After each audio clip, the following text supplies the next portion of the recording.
Good morning, everybody. How are you doing? I'm on the way to the gym. I've had a manic morning, and by manic morning, it's not been that manic at all.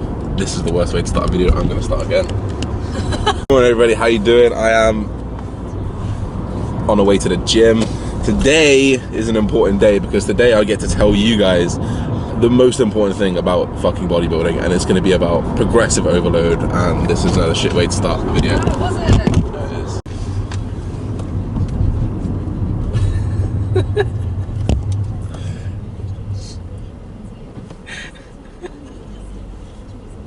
Can you stop? Sorry.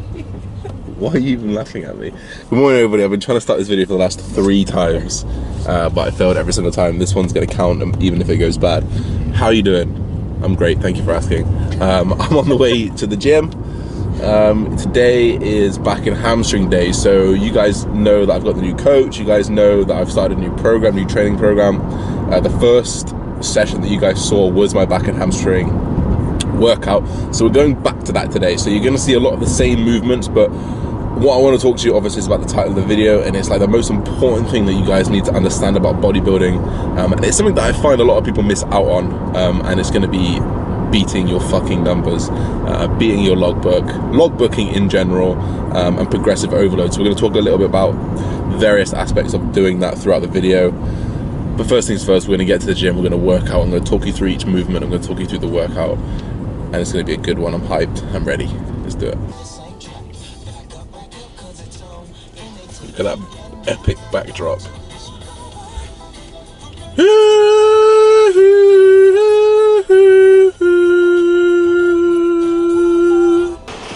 If any of you recognize this mirror, comment down below. This is my gym while I'm at my girlfriend's. I fucking love this gym. Train here like two times a week, maybe 3 times a week sometimes. I like this. I like this. Hey guys, so we're moving on to a Dorian deadlift. You guys might know it. If you don't, it's basically like a 3/4 deadlift. Almost like stiff legging it down and then having the knee hinge, some knee flexion to be able to engage the glutes a little bit more. Coming up, coming through. It's a lot safer than a real deadlift in my opinion. I'm also very functionally not made for deadlifts. It's always fucked me up. But this works well. So this is exactly how you do it. Spine neutral, core tight. Watch them up.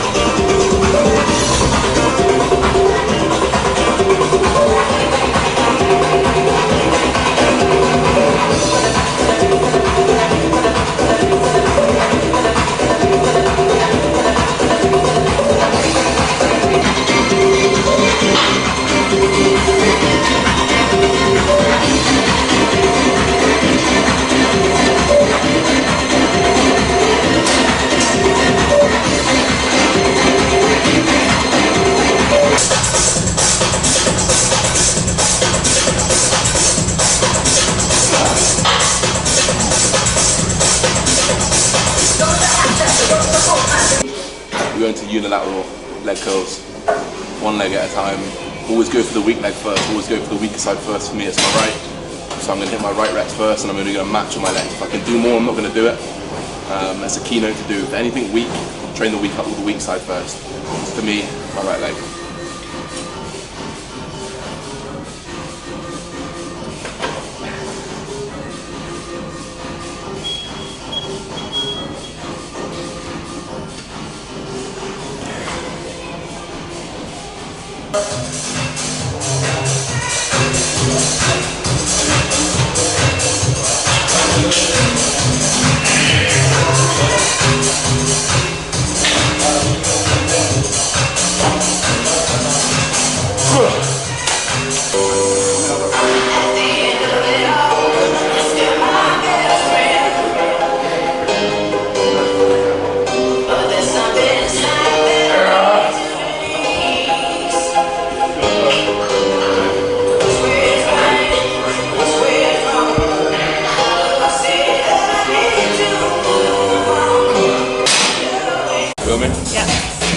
Going into a neutral grip pull down, I'm thinking about bringing the elbows forward and into the pockets. This is upper lats, and then as we get down to the bottom part, a little bit tighter in the lats as well. So it's our last back exercise.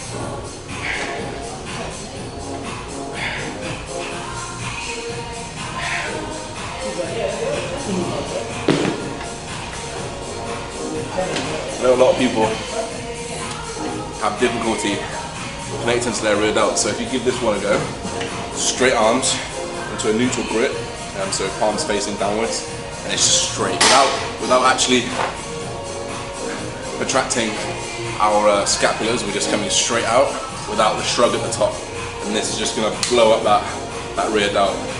3.5 kilos is all you need. I'm doing 25 reps, 3 sets, bit of metabolite work, pump work, throwing blood in the muscle. Final exercise of the day. Yeah, final exercise of the day. Alright guys, so the reason why I wanted to show you that workout is because I wanted to show you taking my shorts off here, I wanted to show you the importance of programming and keeping to a program. So, you know, there was this whole like bro sciencey rumor, don't even know what you want to call it, thing going around. You've got to keep the body guessing. You've got to keep the body changing so you can not adapt and you can force growth into it. I know where the theory came from, because we do need to change the stimulus. We do need to change the adaptation that we're giving our body. However, we need to be able to we need to be able to efficiently learn motor patterns, efficiently learn exercises. By motor patterns, I mean the connection our brain makes to the movement. So the more and more we bench press, the better and better at bench press we become. We need to actually master the exercise, execute it properly, move some weight through it, move some real progression through it, and then change. This doesn't necessarily need to happen every week, every 2 weeks. This can happen over every 6, 8, 10, 12 weeks. Really, you need to be on top of your variables. You need to be on top of your just what you're tracking, like your weight, your visuals. Are you growing? Are you still changing? Like, you should be able to notice changes. If you're not noticing changes, that could be your body telling you that you need to change. But none of this bullshit like change and program every day. I'm going to do incline this week and decline that week, and then I'm going to do flies to start off this week because I'm going to keep my body guessing. None of that bullshit, guys. Like, do what works and do it for a while, exhaust it, change. That's what you need to do, guys. So the first tip for me, for like the most important thing that you need to know, is to track your fucking workouts. Track your workouts. Have a session A, have a session B, alternate them. Get strong as fuck over as many different exercises as you can over those 2 sessions. Do that for an extended period of time. We're talking minimum of 4 to 5 weeks, minimum. And then you can maybe look to change your stimulus. If the stimulus is still working, you're still forcing adaptation through mechanical overload, through tension, through band work, through whatever you're doing, as long as you're progressing and things are moving and visually you're progressing, and on the weight on your scale you're progressing, there's no real need to change it. So master a training plan, stick to it. I promise you it's going to work. That's the first tip. Next one, be later on, I'm hungry. So the next thing I want to talk about, guys, is progressive overload. Now, you guys probably heard that term thrown around a lot in the industry, and the reason is good. Like, it is because it is very, very important. Now, progressive overload basically just means, in layman's terms, doing more than you did the week before. That's whether you've done more weight, more reps, more sets. And now, generally, we work this out by total volume, which works out at total working weight times amount of reps done times amount of sets done. We times that number, probably end up with something in the thousands. And we're generally trying to move that number upwards over time while maintaining form, while keeping tension completely on the muscle, and none of that kind of form breakdown whatsoever. We're keeping mechanical tension at its highest. And I think that's something that people often overlook, is they chase numbers and they don't keep that form. Once you've broken that form, for me, the set's over. If you can maximally recruit a muscle in good form, not doing good form means we're not maximally recruiting that muscle, and we're inherently doing more work for less income. So working smart, like training smart and overloading smart is the best way that I can say it. So if you can't improve the amount of weight that you do, try to do more reps. If you can't do any more reps, then maybe try to add a set on. If you can't do any more sets, then improve your form. And that's something that people don't think, to progressively overload their form. So constantly thinking about more muscular recruitment throughout all of these exercises that you do, and find the optimal working weight for you. It's a trial and error process, but with trial and error you'll get there. So that's what I want to talk about right now. I'm gonna pack. I'm leaving London right now. I'm gonna head back home, so I'll see you in a few. Good morning, young children. This is the next day.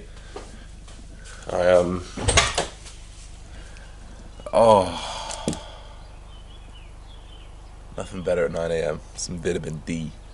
So guys, I thought I would take this video over to the next day. As really, like, I just drove home yesterday. I got back quite late actually, sort of like 7:30, 8 o'clock. I just had a meal, fell asleep. So I thought I'd finish this video today. The next thing that I want to talk about, guys, is intensity. Now, you need a minimum intensity when you train. You have to have, like, it's all good accruing volume, and I know people love to like accrue volume over time, which makes sense, and a lot of people, frankly, a lot of people just don't train hard enough. They just kind of go through the motions, and they don't really find that true minimum intensity that we need in order to send the muscle building signal to our bodies and to our cells.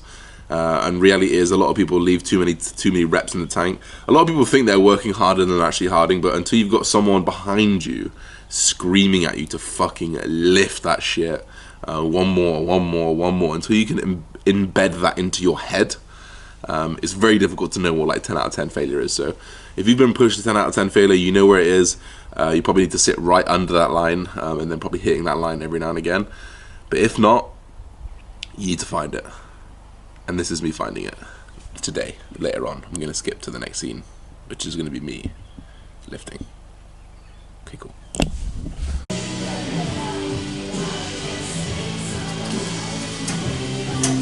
Big push. Strong.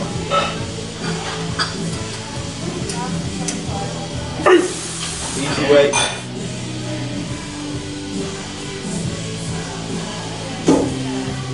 Yeah, smashing it. Slow it down, come on, control. And big push. Nice, keep it all the way down to the bottom. Let's go. 6. There we go, beat the record, 2 more, come on. Slow all the way down into the bottom. That's it, big push. Let's go, number 8. Keep it all the way with the band. Let's go. Come on, next goal's 10. All the way. Let's go, big push. One more, come on, we got 10. Let's go. All the way, control it. There we go. Let's go, come on. Fuck. Yes. It just keep creeping at the end of it. It looks easy, 6, and then it's just like... Ooh, I'll take 10 though. Let's wish this. Did anyone else wish this was real? Fucking arm on him. And that's it, guys. Like, you got to understand these principles in order to grow fucking muscle. You've got to implement these along the way. So progressive overload, you've got to get heavier, you've got to get stronger, you've got to make progress in the gym. You've got to have a minimum intensity in the gym. You can't just go in, get your volume, and it's super easy. You've got to be pushing close to failure. You've got to put your muscle into that position where it has to grow. It's got no other option but to grow. Combine this with a calorie surplus, you're going to grow. You're going to give your body no option but to grow. I hope you guys enjoyed this video. Don't forget to like, comment, subscribe. See you very soon. Peace.